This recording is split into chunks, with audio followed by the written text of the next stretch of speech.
This hour of the Costa Report is brought to you by IBM.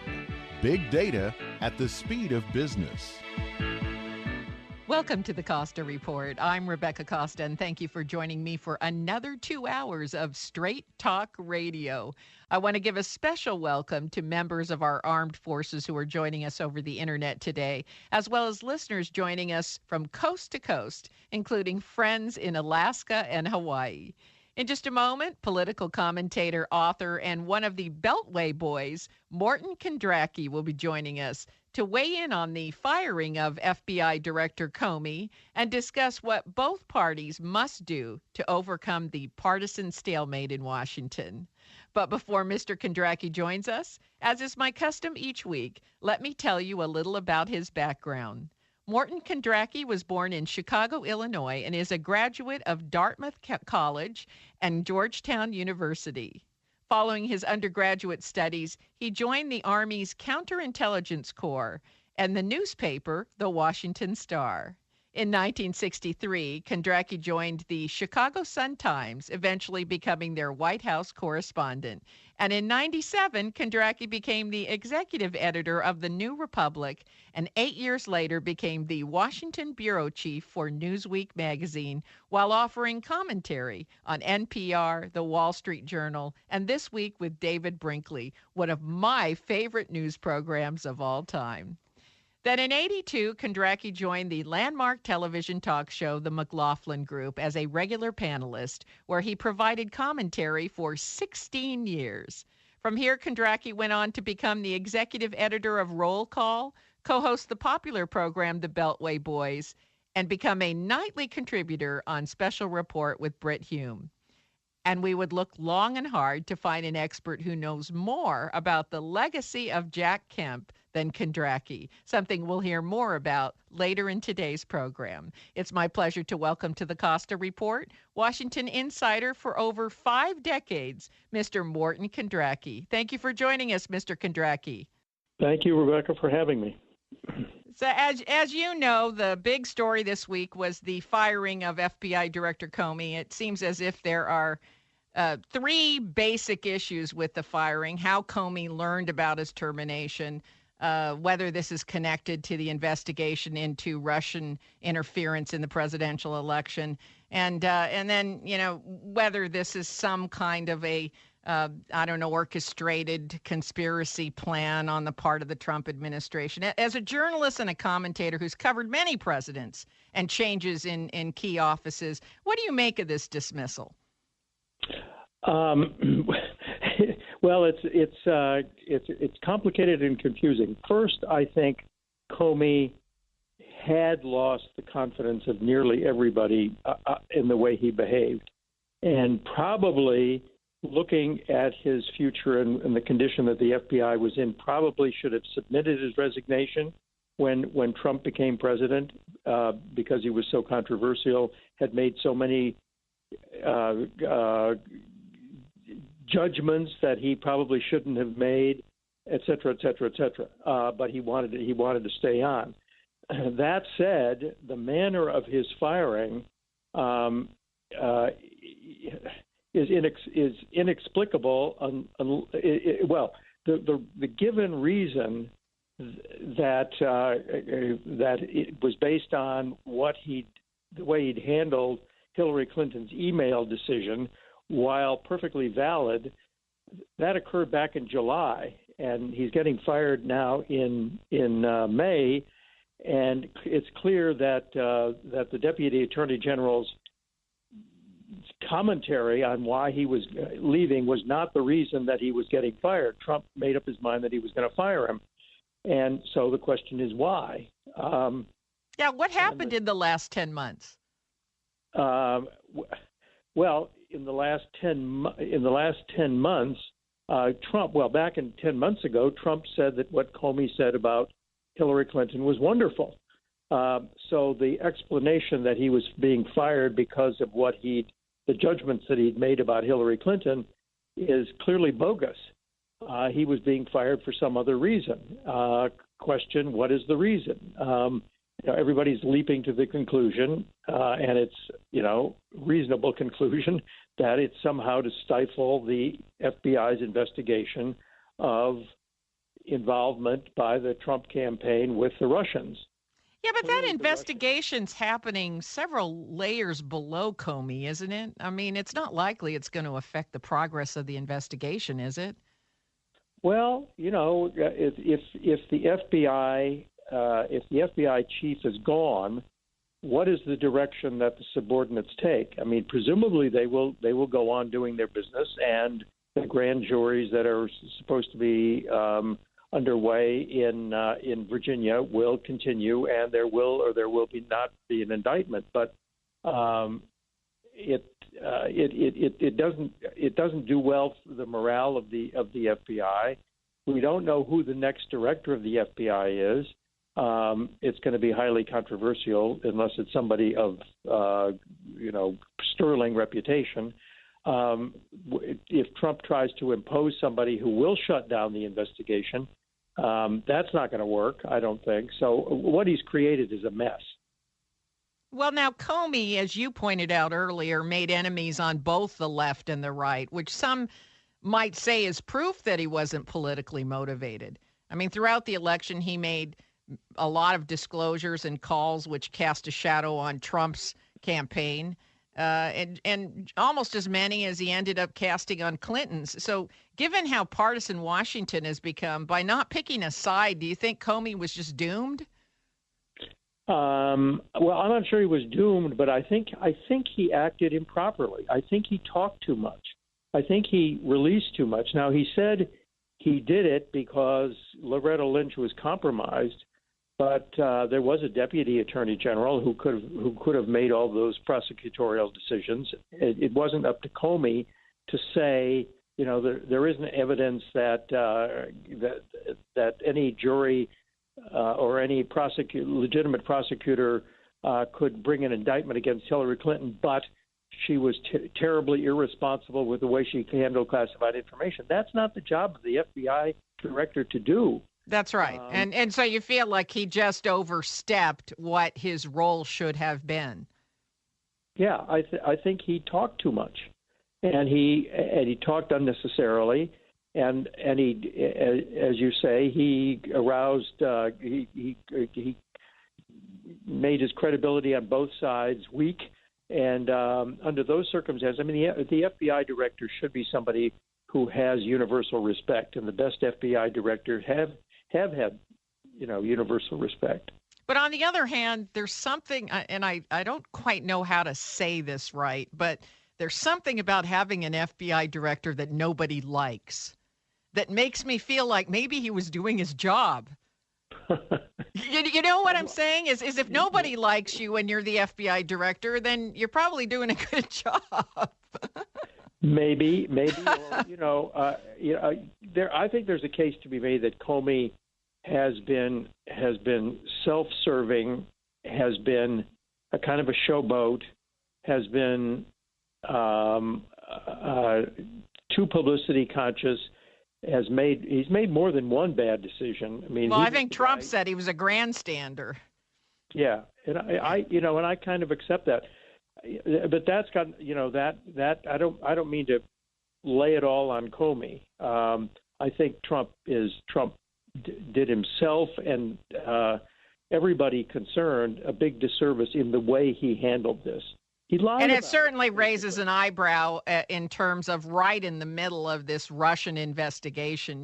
Why not wait or do it before? As you point out, if the problem was how Hillary's emails were handled, this could have been dealt with 10 months ago. So it's just the timing of it, I think, that people are having issue with. And the White House has said again and again, and if Trump, I think himself, has said that they ought to shut this Russia inquiry down. Yeah, well, that's not going to happen. We have to take our first break, but stay where you are. We'll be right back with more from Morton Kondracke. You're listening to the Costa Report.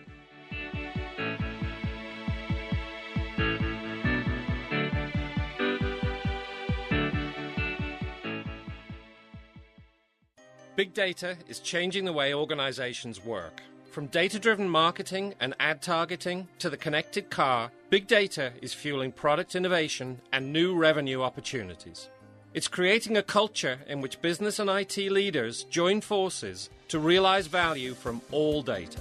They infuse analytics everywhere and make speed a differentiator, gaining competitive advantage from faster, more informed decisions. Leading organizations are creating new business models, developing new roles, and defining new big data architectures, including an infrastructure that can manage and process exploding volumes of structured and unstructured data, in motion as well as at rest, while protecting data privacy and security. Find out how IBM Big Data and Analytics can transform your business. Visit www.ibm.com/bigdata today.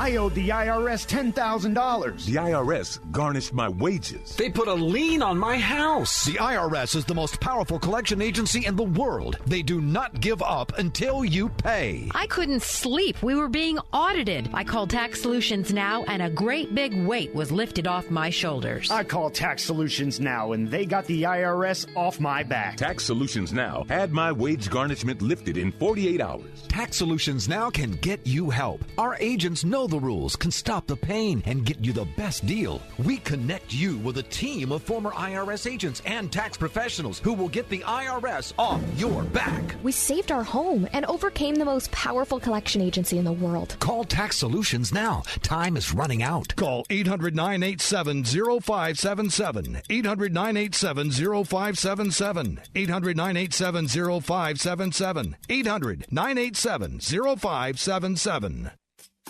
Delicomena Marketing Catering, where we cook delicioso, you celebrate happy.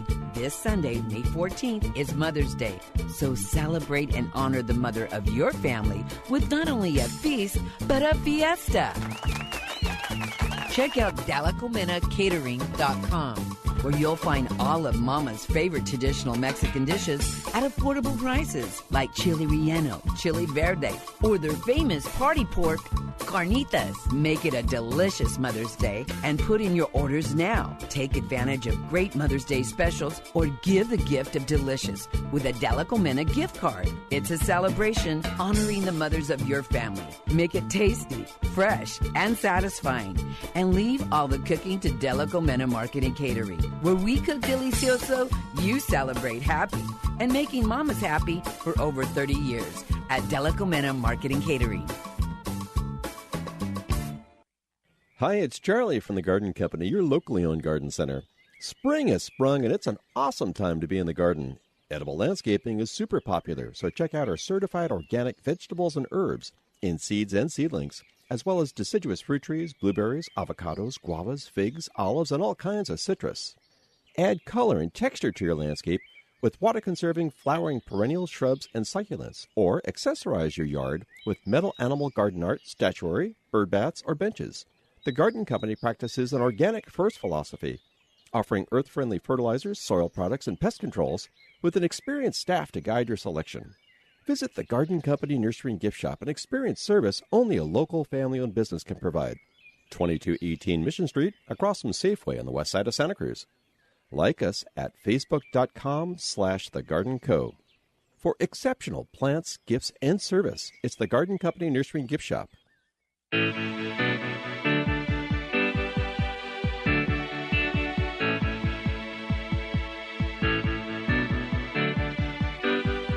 Welcome back to the Costa Report. I'm Rebecca Costa, and my guest today is Morton Kondracke. And before the break, we were talking about the fact that Comey made enemies on both the left and the right, so we don't see many leaders coming to his defense right now. What do you think happens from here on out? Are we all just on standby to hear who the next FBI director will be? Pretty much. I think that's it. There'll be, I guess, there'll be an acting FBI director. I guess there are four names of people who are the heads of various FBI offices around the country. But then he'll have to find somebody who can get confirmed by the Senate, and the Democrats are going to grill that person to a fairly well, and so might some Republicans. And if it's not somebody who's really outstanding, the person may not get through, and we may go leaderless at the FBI, or have to have the FBI led on a temporary basis. I cannot even think of a name. I cannot come up with one name that wouldn't be controversial. In the current climate? I can't either. But there's got to be some federal judge somewhere, or who was a prosecutor at one time, or was an FBI man whose name we don't know, that could fill the bill. Oh gosh! After what they put Gorsuch through, there's got to be the candidates have got to be running for the hills. Look, along the lines of partisanship, because that's sort of what we're talking about. You consider yourself a moderate, is that right? I do. Yeah. So what happened? What happened to moderates in Washington? I mean, there doesn't seem to be much tolerance for centrists that are willing to work with the other side or the other party anymore. So what happened? Well, it's a long story. Part of it has to do with what Newt Gingrich began back in the early 1990s.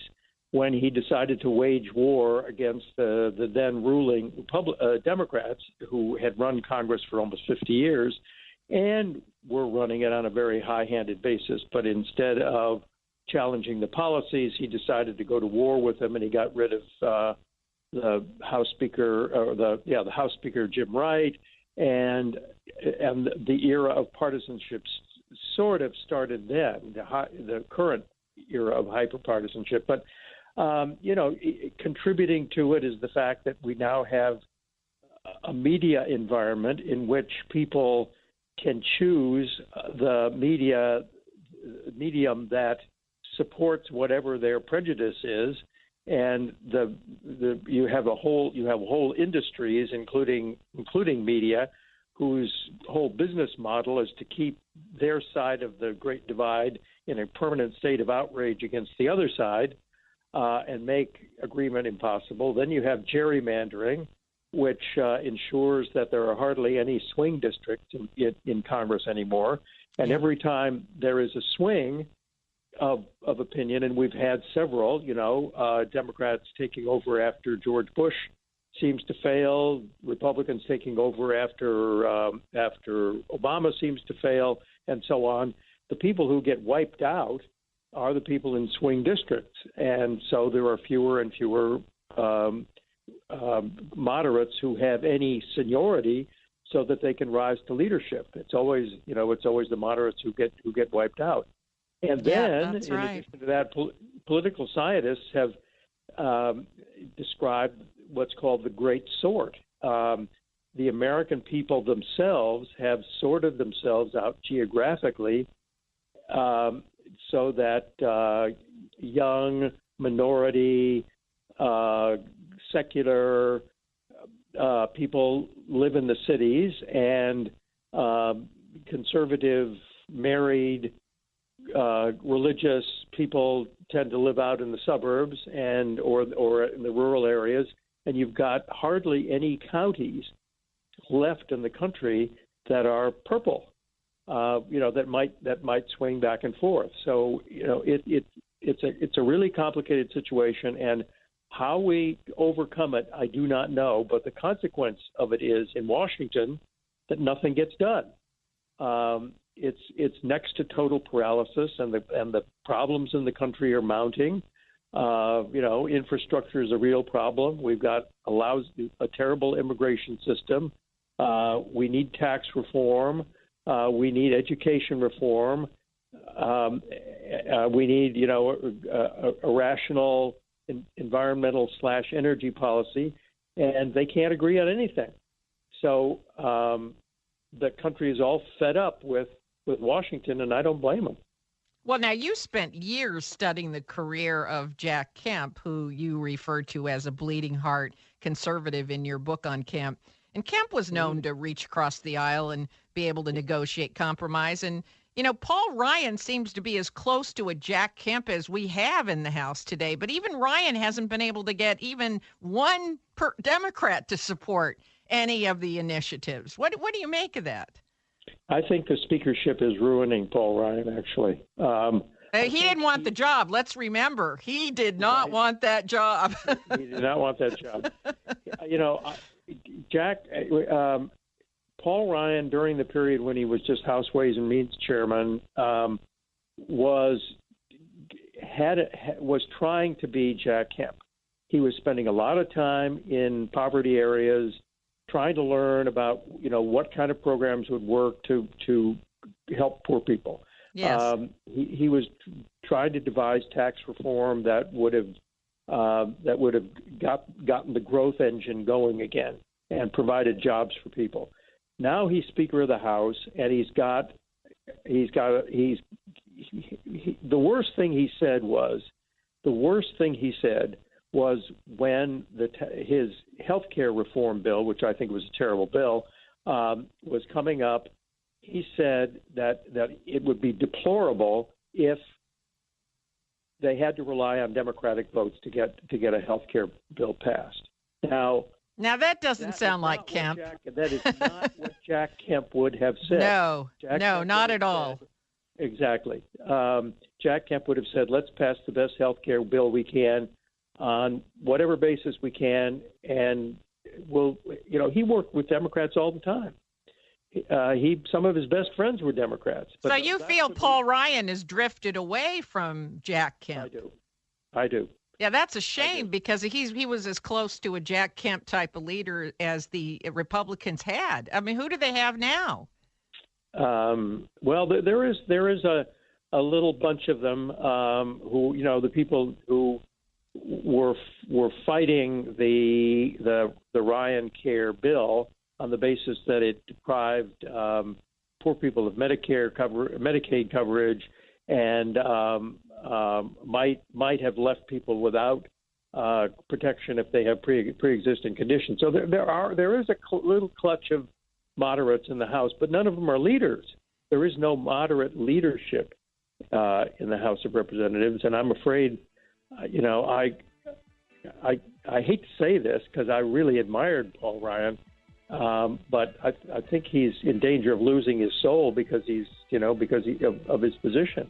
Well, you might be right, but there's always still hope. We have to take another scheduled intermission, but stay tuned. We'll be back right after these important messages from our sponsors. You're listening to the Costa Report.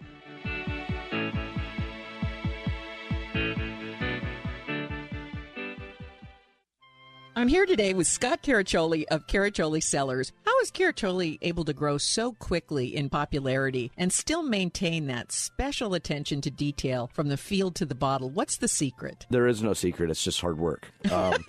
It's something that you got to put a lot of effort in, a lot of time in. You can't cut corners. Bubbles are inherently naked, so your flaws are exposed. And when that's the case, you have to be diligent on the front end and go the extra mile to make sure that you don't cut those corners and that you do things the right way. We're in a ideal location, and being able to harvest at optimal pick points, produce these grapes in the best way possible. You have great fruit, and you go through these different steps, and at the end, you end up with a unique product that showcases the fruit in a different way. You can order any of our products directly from us by visiting our website, caracciolicellars.com, or calling the tasting room directly, 831-622-7722.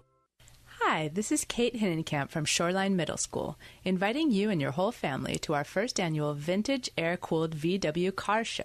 Saturday, May 13th from 9 to 4, we'll have live music, local food trucks, a show featuring classic Volkswagens, and raffle prizes from O'Neill, Plantronics, Aloha Island Grill, and more. Come at 9 sharp to register your car or stop by anytime to join in the fun. The show is free to the public. All proceeds go to Shoreline Middle School.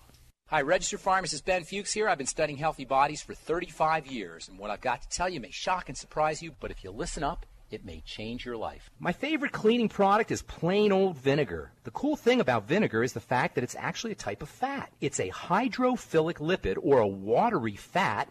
Because of vinegar's dual nature, it eliminates dirt, and at the same time, it evaporates like water. And the fatty qualities of vinegar that allow it to remove oily grime from furniture and appliances also make it an excellent substance for cleansing the skin. In addition to eliminating excess skin oils as well as dirt and makeup, it can help exfoliate and dissolve dead skin cells too. It dissolves the gluey stuff that keeps the dead cells on the skin surface.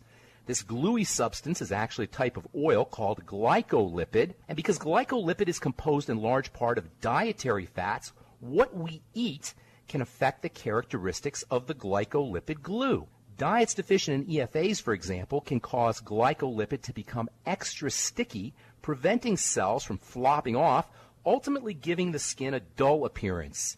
It can also cause an ashy look that's the result of the accumulating dead cells piling up on the skin surface. To get rid of the dullness or the ash, simply add a little vinegar to a cotton ball and gently rub it on your skin.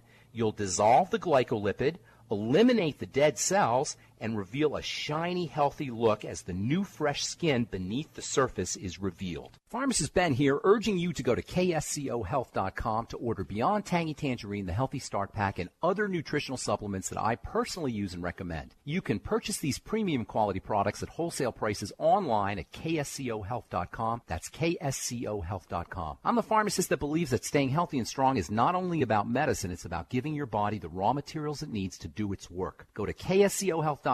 Make sure you check out the cool videos, too, at kscohealth.com. That's kscohealth.com.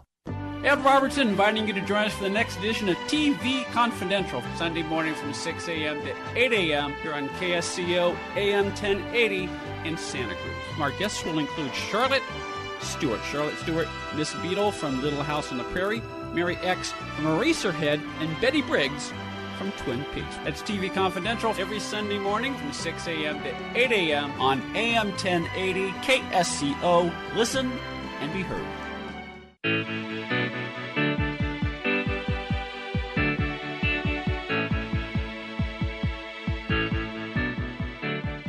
Welcome back to the Costa Report. I'm Rebecca Costa, and if you're just joining us, my guest today is Morton Kondracke. And we've been talking about the challenge of getting bipartisan support in Congress. Now, in a 2016 op-ed piece titled, Here's What the Next President Should Do, you addressed this current polarization by stating that whether Clinton or Trump won, they should do what neither party has done for the past 20 years, and that is, quote, ease the plight of working-class families battered by the downside forces of globalization, technology, and slow growth. And then you went on to recommend that Democrats get on board with cutting the corporate tax rate, repatriating profits held abroad, and getting an infrastructure building program going. Can you speak to that for a moment? Yeah, well, I thought that would be the first thing that the Trump administration put forward, because it was a combination that Paul Ryan and Chuck Schumer had actually reached a deal on back in 2015, that it would be an exchange for lowering the corporate tax rate, which Obama, by the way, was in favor of, and mounting a significant infrastructure program paid for partly by a lowered tax on repatriated profits of corporations that they brought back overseas. Now, let's be clear. This is something that both parties could have gotten on board on. Absolutely. And Schumer said within days of Trump's election that he expected that this kind of bill would be presented in the first 100 days. We haven't. So why, in your view, because you've been there for over 5 decades in D.C., tell me, why didn't Trump start there? Why didn't Ryan start there? I think it was because they'd made these promises over a 7-year period that they were going to get rid of Obamacare, and they had done nothing to plan for it. It's astounding, and this is another fault of Ryan's. There actually was an agenda of policy ideas without legislation to back them up. But for 7 years, the Republicans have been saying and passing bills to repeal Obamacare, and Trump had said on day one, we're going to abolish Obamacare, and he thought that he had to do it. It didn't. Obama got Obamacare through, but his party promptly lost the next congressional election. Hillary Clinton tried to get Clinton care through in the early 90s, and the Democrats promptly lost control of the Congress. I mean, it's a kind of the kiss of death. It's something that you do after you've built up your political capital by doing something that's on a bipartisan basis. So I think it was just stupidity on their part, bullheadedness. Right. Well, it sounds like they just got myopically focused on Obamacare and stopped thinking about, in the long run, building some consensus, some momentum, some success in bipartisan, work together, and then deal with the sticky issues. I mean, to me, the smart play is you work on those things you can get agreement on, and then get into immigration and Obamacare later on. But you've also suggested that the Republicans needed to embrace Democratic proposals, such as increasing the earned income tax credit and the child and child care tax credits, measures to reduce the cost of college. Seems like right. Congress and Trump are trying to do some of that. Doesn't it look like that? I have yet to see it, because the budget wasn't very generous to education or anything else, and then they nominated poor Betsy DeVos, who's in favor of she's in favor of some good things, choice and education and stuff like that. But she's been so vilified that her appearance at this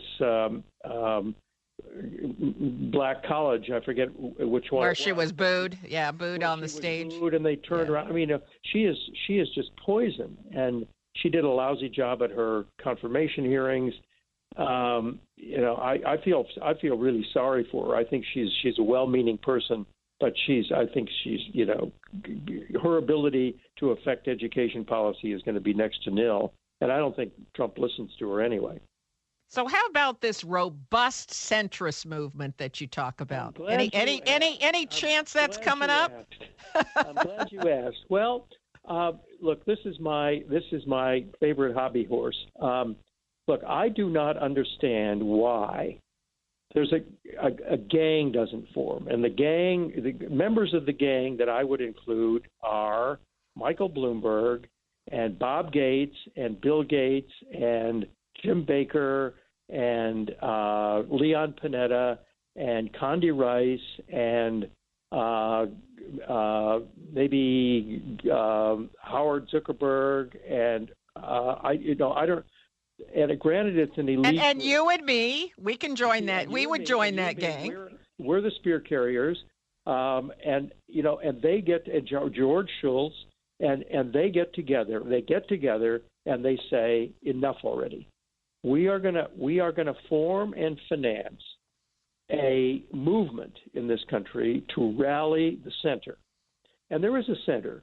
Every presidential election they do exit polls, and people are supposed to identify themselves ideologically, and a plurality of the people I'd self-identify as moderates, and there is a moderate agenda, and most Americans, for example, want to let illegal immigrants stay in the country. They don't want to build a wall. They are, they're okay with gay marriage. Just on a lot of issues, they're very moderate. And if they were rallied, and I think what this group would have to do is raise a lot of money and make a lot of noise and do a lot of lobbying and reward members of Congress who are moderate and protect them in primary campaigns and stuff like that. But if it was a big enough group and it was a powerful enough group to start, you could get people all over the country forming chapters and stuff like that. Now there is an outfit. Well, I think you ought to call them up and get this gang going.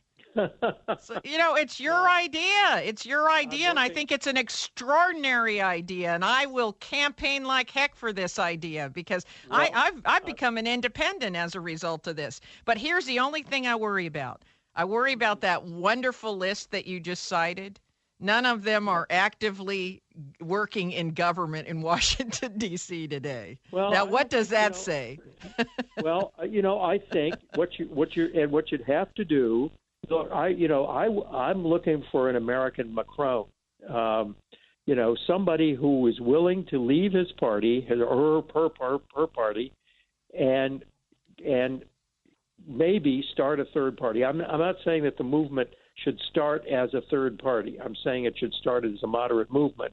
Yes, I agree. If these bozos in Washington can't get anything done because they're polarized, it would be worthwhile to have somebody, maybe it's Ben Sass, this guy from Nebraska. Maybe. But I think what you're talking about is offering the American public a rational alternative, one that puts party second to policy.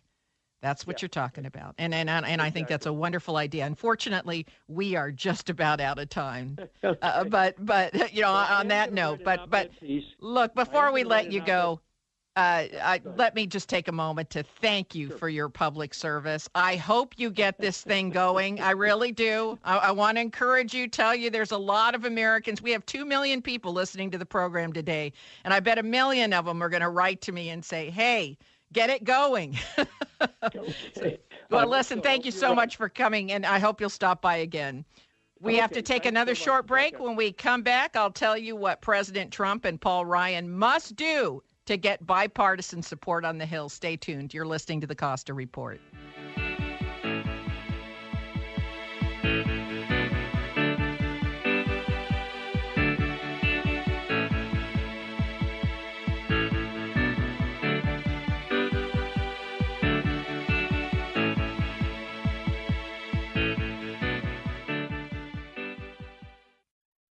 Hi, I'm Joan London. If you're worried about your parent or loved one living alone, like I was, and you want reliable senior care information, then call A Place for Mom, the nation's largest senior living referral service.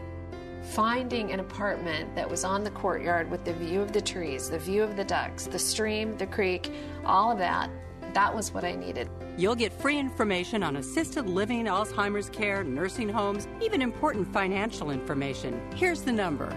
To speak with a local senior living advisor, call A Place for Mom at 800-451-2976. That's 800-451-2976. A Place for Mom is a free service, and you can trust them to help you. So if you're struggling to find reliable senior living information, there's a place for answers, A Place for Mom. To speak with a local senior living advisor, call A Place for Mom at 800-451-2976. That's 800-451-2976. Have you racked up more than $10,000 in credit card debt? Are you barely getting by, making minimum payments? You should know the credit card companies are tricking you into thinking there's no way out. Credit card companies would rather you didn't know that there are ways you can become debt-free and you don't have to pay the entire amount you owe. There are debt relief programs that help people like you escape overwhelming credit card debt. National Debt Relief has helped tens of thousands of people just like you reduce more than $500 million of debt. National Debt Relief has helped so many people they're A-plus rated by the Better Business Bureau. You don't have to declare bankruptcy or take out a consolidation loan. You have the right to settle your debt for a mere fraction of what you owe. Reduce a large portion of your debt now. Call National Debt Relief at 800-314-7417. 800-314-7417. That's 800-314-7417. It's the 6th annual World's Biggest Garage Sale. Hi, I'm Laurie Schlepfer. Join me Saturday, May 13th, 8 to 2 for the world's biggest garage sale at Twin Lakes Church on Cabrillo College Drive in Aptos. All proceeds go to Second Harvest Food Bank and Teen Challenge Recovery. Get a bargain and feed a family at the same time at the world's biggest garage sale this Saturday, 8 a.m., Twin Lakes Church. For info, go to tlc.org. Don't miss the world's biggest garage sale this Saturday.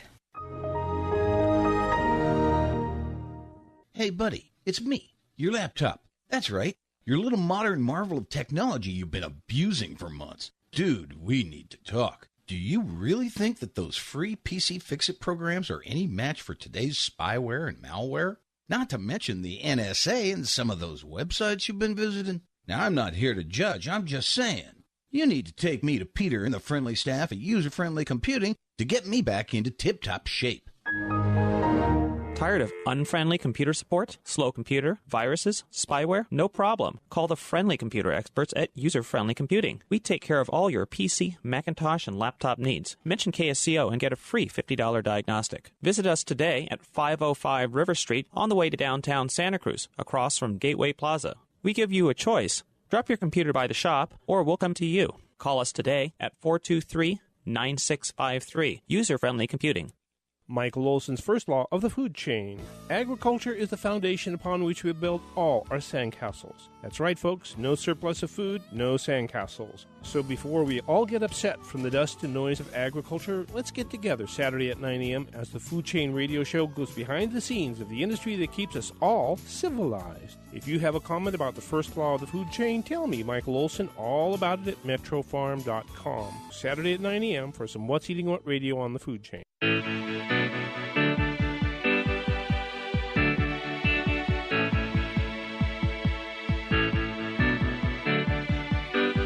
Welcome back to the Costa Report. I'm Rebecca Costa, and if you're just joining us, we have been speaking with political commentator, journalist, and author Morton Kondracke, who many of you remember from his 16 years on the McLaughlin Report, where McLaughlin was fond of referring to him as Morton.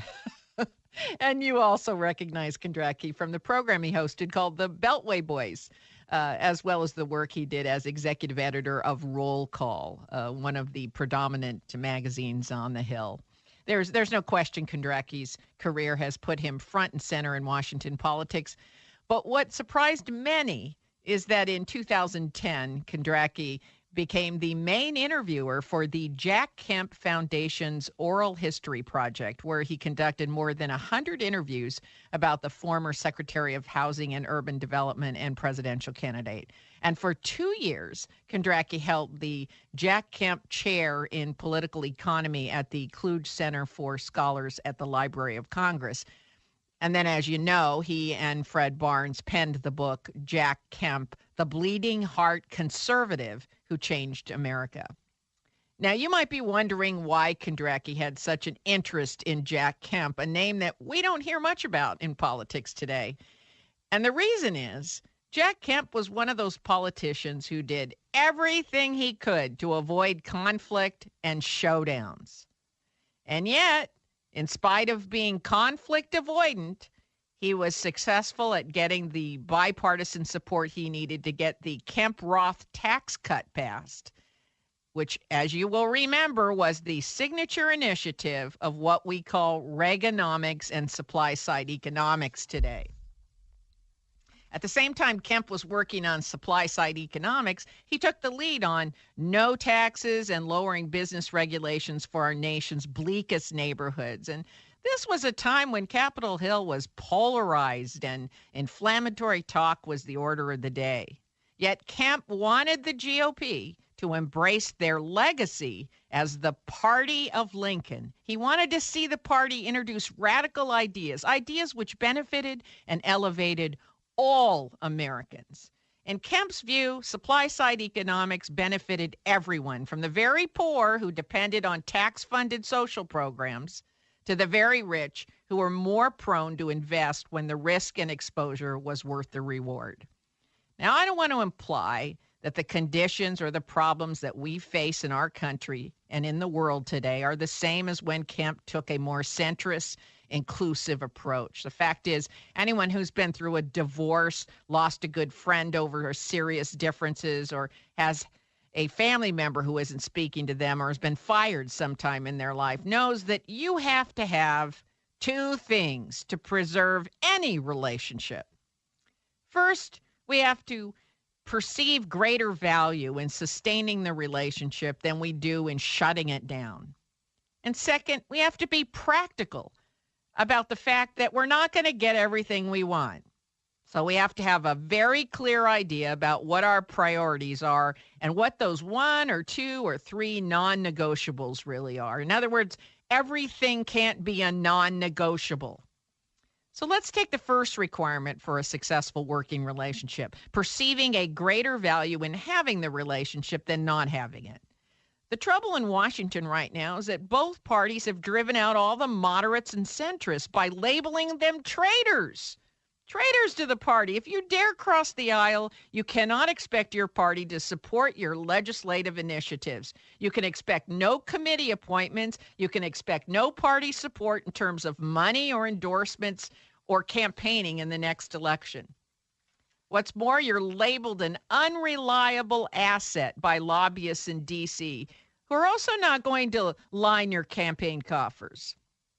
And if you were aspiring for a career in politics, well, that's pretty much over after one or two terms also. In other words, there's a hefty price for crossing the aisle today, even if you do agree to some degree with the opposing party's ideas or legislation. And now let's take a look at the second requirement for sustaining a working relationship.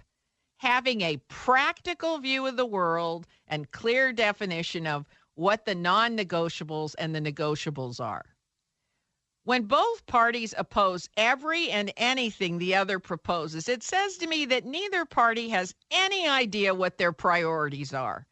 And so they're making everything an immovable priority. You can't say that every single position you have on health care, education, tax reform, immigration, Social Security, abortion, internet regulations, climate change, and every other thing is non-negotiable. That is the very definition of gridlock and paralysis. What we need at this time are pragmatic, practical leaders who are capable of deciding which policies to stand firm on and which to give way, and then lead their party to that negotiation table with enthusiasm, with honor, with optimism that the best compromise possible will be struck. And if that sounds a lot like what Jack Kemp did during the difficult Reagan years, well, then maybe both parties ought to take a page out of Kemp's playbook. Maybe the time has come for bleeding heart conservatives and conservative Democrats on the Hill to rise up, join hands, and take control of their parties, making it more beneficial to cooperate than oppose, and deciding which items are negotiable and which are not. And when that happens, folks, we'll begin to see legislation move more swiftly in our nation's capital. If that can't happen, then maybe Morton Kondracke is right. Maybe outsiders, former government officials, the Leon Panettas, the Condoleezza Rices, maybe they've all got to get together now and somehow say enough is enough. Let's move on. This is no way to run a government. It may very well be that outsiders are going to have to come back in. They're going to have to form some kind of coalition. I like that idea. I like Kondracke's idea. I think he's on to something. And I think you might agree with that. And if you do, shoot me a quick message at RebeccaCosta.com. Now, today we have been talking about what it will take to get the left and the right working together so the country can make faster progress. And when it comes to the topic of making faster progress in business, the same principles apply.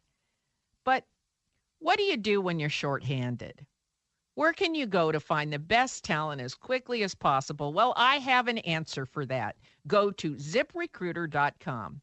With ZipRecruiter.com, you can post your job to 100-plus job sites, including social media networks like Facebook and Twitter, all with a single click. Find candidates in any city or industry nationwide. Just post once and watch your qualified candidates roll into ZipRecruiter's easy-to-use interface. No more juggling emails or phone calls to your office. Quickly screen candidates, rate them, and then hire the right person fast. Fill that job. Don't tax the rest of the staff that you're working with because, when you've got an opening, everybody else has to work that much harder. ZipRecruiter is the most efficient way to fill any job opening, whether you're looking for an executive or an experienced specialist, or even if you have an entry-level position to fill. ZipRecruiter is the fastest and easiest way to find that ideal person for the job. Find out today why ZipRecruiter has been used by Fortune 100 companies as well as thousands of small and medium-sized businesses. And right now, listeners of the Costa Report can post jobs on ZipRecruiter for free by going to ZipRecruiter.com/report. That's right. It's completely free. Well, if it's free, you've got nothing to lose. Post that job on ZipRecruiter. That's ZipRecruiter.com/report. Remember to get that word report in there or you're not going to get the free offer. So one more time, to try it for free, go to ZipRecruiter.com/report. And that just about wraps up our first hour. If your station is leaving us after the first hour, my guest next week is none other than former Vice President Walter Mondale, who has had no easy time selling President Carter's programs for energy conservation and fiscal austerity to a Democratic Congress that wanted and expected Johnson's Great Society. How did Mondale do it? Find out next week right here on the only news program that puts policy ahead of politics. You're listening to the Costa Report.